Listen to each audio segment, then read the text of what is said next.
मैं आदरणीय भागवत जी को, जिनके संदर्भ में मैंने प्रथम ही कहा कि एक बहुत पावनी परंपरा का वो निर्वहन कर रहे हैं, उसको निरंतर आगे बढ़ा रहे हैं, उसको अपने तप से, अपने पुरुषार्थ से निरंतर सींचते हुए उस परंपरा को और ज़्यादा गौरवशाली बना रहे हैं।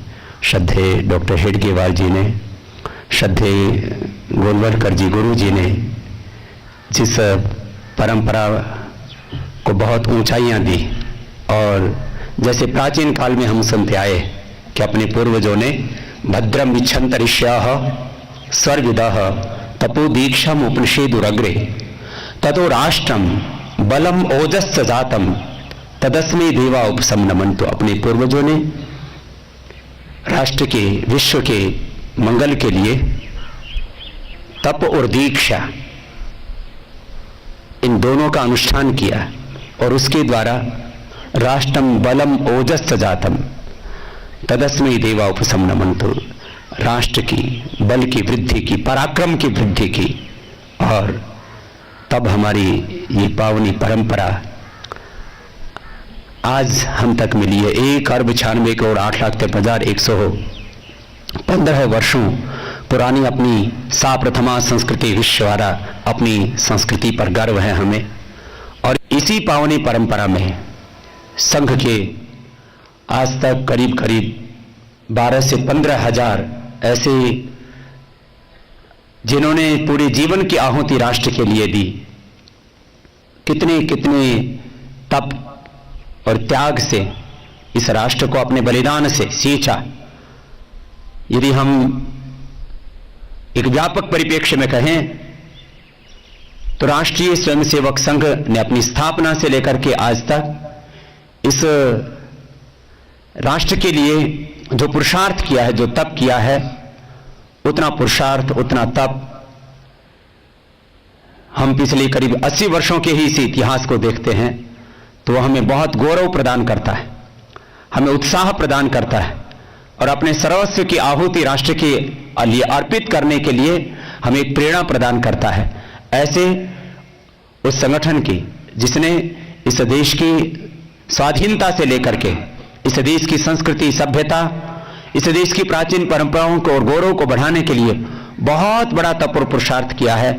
और उसी पावनी परंपरा को आदरणीय मोहन भागवत जी बहुत ही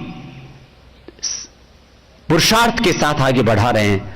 और मैंने प्रथम ही कहा कि उनका यहाँ आचार्य कुलम में, यद्यपि पतंजलि पीठ में पहले उनका आगमन हो चुका है, लेकिन आचार्य कुलम के इस पावनी भूमि पर उनके प्रथम आगमन पर एक बार पुनः पूरे पतंजलि परिवार की ओर से उनका बहुत बहुत अभिनंदन करते हैं।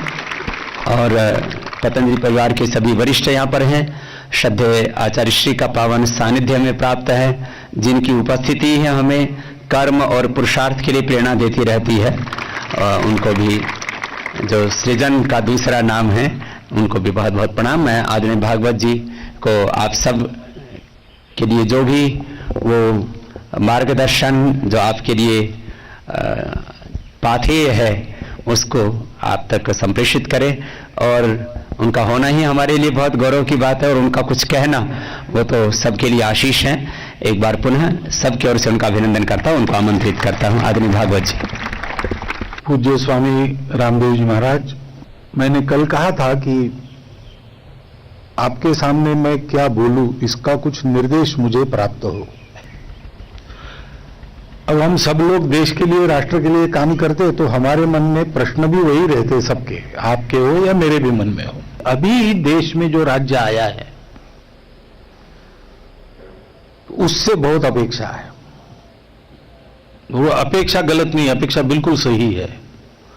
और हम लोग अपेक्षा करते हैं ये उससे भी ज्यादा सही इसलिए है कि कहीं ना कहीं उनके आने में हम लोगों का भी हाथ लगा है।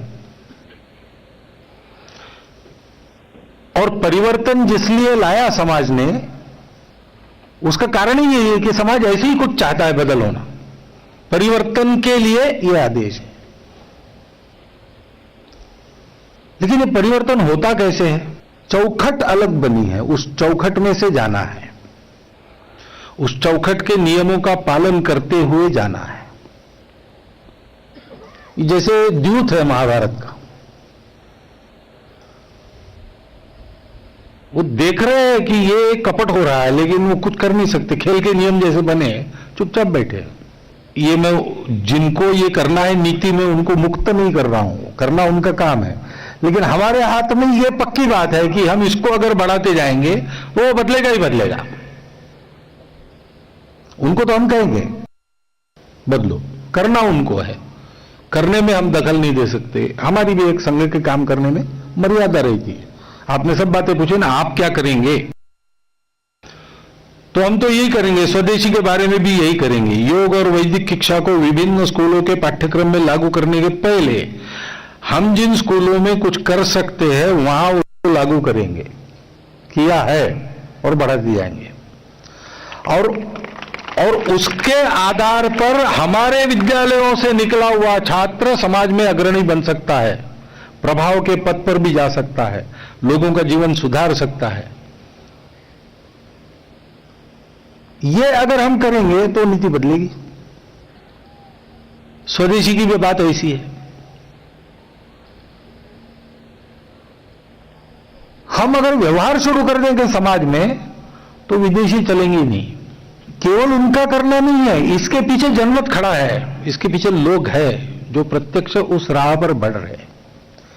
ये जितना हम बढ़ाएंगे ये सारी बातें ठीक होगी।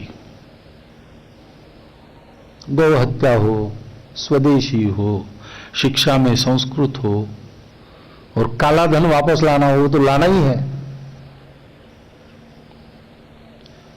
लाना ही है। कुछ कर रही सरकार, पेपर में आ रहा है, उससे समाधान ही नहीं बनना है हमको। हम क्योंकि काम वो होते हैं जिनके पीछे दृढ़ संकल्प रहता है। हमको तो काम करना है, उसका दृढ़ संकल्प अगर हमारे मन में है और हम सतत प्रयास करते तो काम होके रहेगा, कितनी भी बाधाएं आए।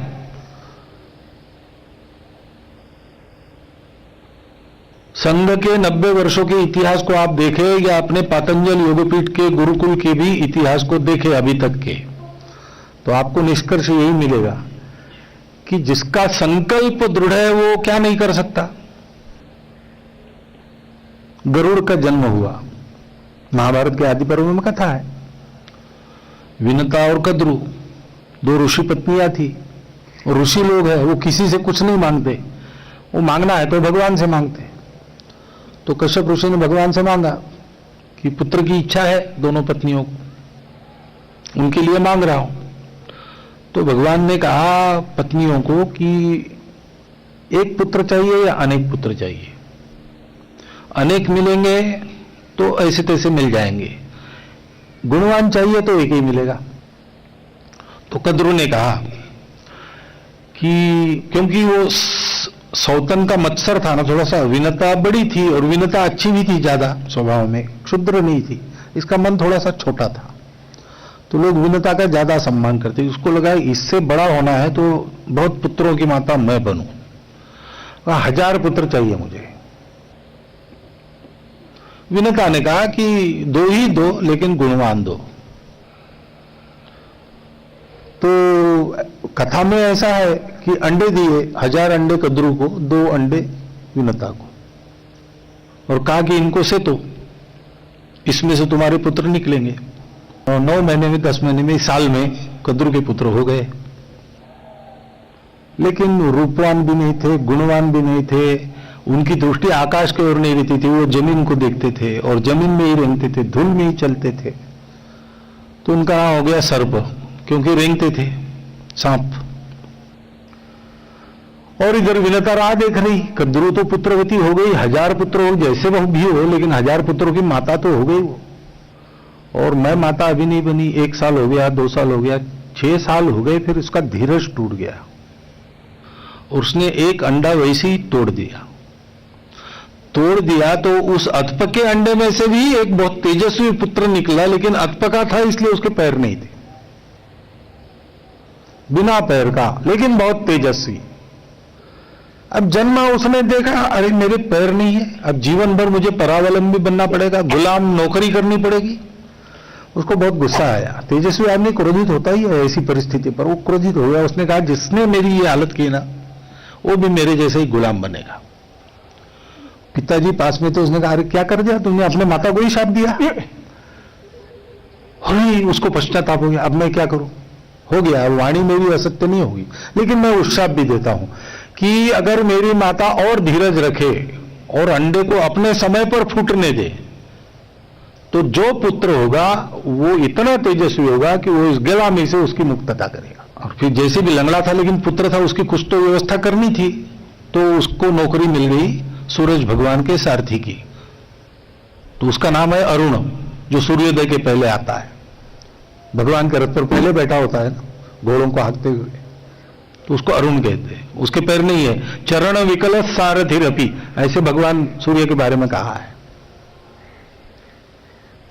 फिर विनता ने अपना धीरज फिर बंधाया और 6 साल और इंतजार किया। 12 साल के बाद जो अंडा फूटा उसमें से एक तेजस्वी पक्षीराज निकला, उसका नाम गरुड़। अग्निवर्ण, हिरण्यमय उसके पंख थे, बहुत तेजस्वी आंखें थी, मागदार नुकीली चोंच थी। उसने सामने पिताजी को देखा, वंदन किया और कहा कि माताजी कहाँ है, उनका वंदन करना है। तो पिताजी ने कहा वो तुम्हारी दूसरी माता है ना, सपत्न माता, उसके घर काम कर रही। तो मेरी माता काम कर रही, उसको नौकरी करनी पड़ती? बोला उसको शाप है। किसने दिया? बोले तुम्हारी सपत्न माता ने दिया। तो बोले पिताजी आपने ये कह के तो मेरा आधा जोश ठंडा कर दिया, क्योंकि सपत्न हो लेकिन माता तो है, उसका भी सम्मान रखना है। ठीक है, मैं उसी से पूछ लेता हूं क्या करना होगा जिससे मेरी सगी माता मुक्त हो जाए। वो जाके वंदन किया उसने विनता का। फिर कद्रू को पूछा कि ये मेरी सगी माता है, तो मैं अब पुत्र हो गया हूं उसका, अब उसको मैं गुलाम नहीं रहने दूंगा। कोई भी पुत्र स्वाभाविक ऐसे ही विचार करता है ना, सुपुत्र जो होता है वो अपनी माता को गुलाम देखना नहीं चाहता। तो कद्रू ने कहा ऐसा इसको बताया जाए कुछ कि ये कर ही ना सके, इसलिए उसको कहा अच्छा ठीक है, उसको हम मुक्त करेंगे, लेकिन एक शर्त है, तुम ऐसा करो वो अमृत लेके आओ, मेरे घर के आंगन में के सामने मेरे वो अमृत का घट लाकर रखोगे, तब मैं तुम्हारी माता को मुक्त करूंगी। गरुड़ ने कहा ठीक है। उसने फिर दोनों माताओं को वंदन किया, पिताजी को वंदन किया और जाने लगा। पिताजी वो कहाँ जा रहे हो? मैं अमृत लाने जा रहा हूं, माता को मुक्त करना है ना। पिताजी ने कहा ठीक है जाओ, लेकिन तैयार होके जाओ, खा पी के शक्ति ऊर्जा भर लो। तो शक्ति ऊर्जा भर ली उसने, लेकिन उसने देखा कि अपने खाने के लिए क्या, अब गरुड़ है, मांसाहारी पक्षी है, लेकिन मांसाहारी है इसलिए दुनिया का विध्वंस नहीं करना, किसी का प्राण हरण नहीं करना। तो दुनिया को तकलीफ देने वाले कौन है? तो उसको 2 लोग दिखे, एक हाथी था, एक मगर था, और वो पूर्व जन्म में राक्षस थे और आपस में झगड़ा करते थे। तो उसने उनको उठाया, बाकी दुनिया को त्रस्त नहीं किया अपने खाने के लिए। अब उनको रखना कहाँ? तो वटवृक्ष की एक डाल थी, एक बहुत विशाल वटवृक्ष उसने देखा, उसके डाल पर उसने उनको रखा और खुद बैठ गया खाने के लिए। लेकिन वो वजन इतना हो गया, डाल टूट गई, और डाल टूटते टूटते उसने देखा कि उस डाल पर उल्टे लटक कर कुछ ऋषि तपश्चर्या कर रहे। तो उसने डाल सहित अपने भक्ष्य को पंजे में पकड़ लिया और मेरू पर्वत के शिखर पर आराम से उस डाल को रखा ताकि ऋषियों का कुछ बुरा न हो। ऋषि बड़े प्रसन्न हो गए कि इसने अपने स्वार्थ में भी हमारा हित देखा। उन्होंने आशीर्वाद दिया उसको कि जिस काम के लिए तुम चले हो तुम सफल हो जाओ।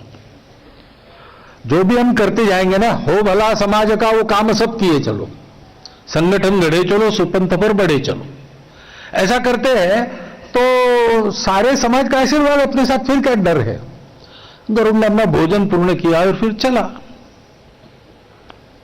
हमला किया। अमृत कुंभ के राक्षस थे, भूत गण, राक्षस गण, वो उनको तो यूं ही उड़ा दिया। तो फिर देवगण आ गए, वो भी हार गए। तो सब राज्यसभा में पहुंचे इंद्र के कि महाराज कोई नया आया है पक्षी, वो हमसे नहीं होता। फिर शिव की प्रार्थना की, शिव जी आ गए, लेकिन शिव जी का त्रिशूल भी निष्फल हो गया। फिर शिव जी जैसा हमेशा करते हुए विष्णु को बुलाया, विष्णु आ गए। विष्णु ने अपना सुदर्शन चक्र निकाला, बस वो तो अमोघ है ना, छोड़ा तो काम करके ही आएगा, छोड़ा। लेकिन आश्चर्य का, सुदर्शन चक्र गरुड़ के पास गया और गरुड़ का गला काटने के बजाय उसकी 3 प्रदक्षिणा करके वापस आके मनुष्य रूप में विष्णु के सामने हाथ जोड़ के खड़ा हुए। विष्णु ने पूछा क्या हुआ भाई, तुम कभी ऐसे वापस नहीं आए? तो महाराज मैं तो आ गया, आप भी लड़ना छोड़ दो इससे, ये नहीं होगा आपसे, किसी से नहीं होगा। क्यों? क्योंकि ये माता का काम करने के लिए आया है और वो मातृशक्ति इसका रक्षण, वो जिसका रक्षण करती है उसको कोई नहीं परास्त कर सकता, आप इससे दोस्ती कर लो। विष्णु है ही नीति निपुण, वो समझ गए। वो गरुड़ के पास गए और कहा वीर तुमने क्या कहा है? तुमने कहा उसके आंगन में उसके झोपड़ी के सामने वो अमृत कुंभ रखूंगा। तो बोले रखो, और रखते ही पहले कहो कि देखो मैंने शर्त पूरी की, मेरी माता को मुक्त करो, और माता जब मुक्त हो जाए तब इसको फिर से उठा के यहां ले जाओ, ये वचन मुझे दो। उसको वचन दिया है अमृत कुंभ झोपड़ी के सामने जमीन पर रखेंगे, रख दो, उसका वचन पूर्ण हो गया। अब मेरा वचन पूर्ण करो कि वो वापस ले आओगे। तो बोले ठीक है ये मैं करूंगा। गरुड़ ने वैसे ही किया, अमृत कुंभ जाके रख दिया और कद्रू आ गई अमृत लेने को, कहा पहले माता को मुक्त करो। तो उसने घोषणा कर दी आज से मुक्त। तो कहा कि मैंने मेरा वचन पूर्ण किया रखने का, अब मैंने देवों को वचन दिया है कि वापस ले जाऊंगा, इसलिए मैं वापस ले जा रहा हूं। उठा के ले गया। एक बात तो पक्की हुई कि इतना दृढ़ संकल्प लेके जो चला वो सब बाधाओं के बावजूद अपना काम करके गया। हम अपने संकल्प पर पक्के रहे। जो वहां पहुंचे हैं वो अपने संकल्प पर पक्के रहते कि नहीं देखना है। अभी तक उनसे बात होती है, मिलते हैं कभी कभी। मैं मोदी जी को तो बहुत दिनों से मिला नहीं हूं और मैं होके एकदम जाऊंगा भी नहीं, व्यस्त वगैरह है सारी बात। लेकिन जो बातें होती है और जो मैं सुन रहा हूं और देख रहा हूं उससे लगता है कि इरादा उनका जरूर है। पिछले बार जब ये इंडी वगैरह आया था और उसके बाद गया था तो महाराज जी से मेरी भेंट होती रही है। तो महाराज जी मुझे बार बार पूछते थे कि ये करेंगे क्या, करेंगे क्या। मोदी जी के बारे में नहीं, उस समय जो लोग थे, तो मैं कभी ऐसा नहीं कहता था। लेकिन आज मैं कह सकता हूं, इतना विश्वास मुझ में आ गया है कि वो करना तो जरूर चाहते हैं और थोड़ी गुंजाइश मिली तो आगे कदम डालेंगे। जितनी गुंजाइश मिलेंगे उतना आगे जाएंगे। लेकिन कितना आगे जा पाएंगे, कितना कर पाएंगे, ये सब देखने की बात है। उसके बारे में वो स्वयं भी गारंटी नहीं दे सकते, मैं तो दे ही नहीं सकता। लेकिन अपना काम है कि hope for the best, prepare for the worst, ऐसा नहीं कह रहा हूं मैं। अगर ये नहीं होते तो जो होता उससे बहुत अच्छा रहेगा इनका, ये तो पक्का है। पर्याय सब दूसरे बहुत घातक है। लेकिन इनका बल बढ़ेगा धीरे धीरे। अगर करते चले गए तो विश्वास बनेगा, विश्वास बनेगा, समाज का समर्थन बनेगा। समाज के मन में हम जो बातें कह रहे हैं वो सारी पक्की हो जानी चाहिए। तो फिर समाज जो कहेगा वो यही कहेगा कि ऐसा करो, ऐसा करो, तो करना ही पड़ता है। मैं कहूंगा वो करना पड़ता है, ऐसा नहीं है। बाबा कहेंगे तो करना पड़ेगा, ऐसा नहीं है। लेकिन भारतवर्ष का सामान्य व्यक्ति खड़ा होकर कहता है कि ऐसा करो, उसको न सुनने की जरूरत कोई नहीं कर सकता। प्रजातंत्र है तो हम इसको बनावे। बाकी कहना है, ये करो कहना है, और जितना हो सकता है उतना दबाव डालना है, वो सब हम करेंगे। बाबा जी भी करते हैं, हम भी करते हैं, हम सब करते ही रहते हैं। लेकिन वहां की बात अपने स्वाधीन नहीं है और वहां जो है उनके भी स्वाधीन पूरी नहीं है। उनको एक चौखट में ही चलना है। इतना मैं अभी बता सकता हूं, अभी तक की जो बात मैंने देखी है कि ये करना उनको है, वो भूले नहीं है। इसी के लिए हम यहां हैं, ये वो जानते हैं और इसके लिए ही हमको यहां रहना है, ये भी मानते हैं। ऐसे लोग वहां पर है। हम समाज में ये बात बनाते चले और समाज का इतना दृढ़ संकल्प पैदा करे कि वो गरुड़ जैसा किसी की नहीं मानेगा, स्वाभिमानी बनेगा और जैसा देश अपने को चाहिए वैसा देश खड़ा करके रहेगा। ऐसा अगर करते हैं ना तो फिर बाकी चिंता करने की अपने को आवश्यकता नहीं। प्रणाम।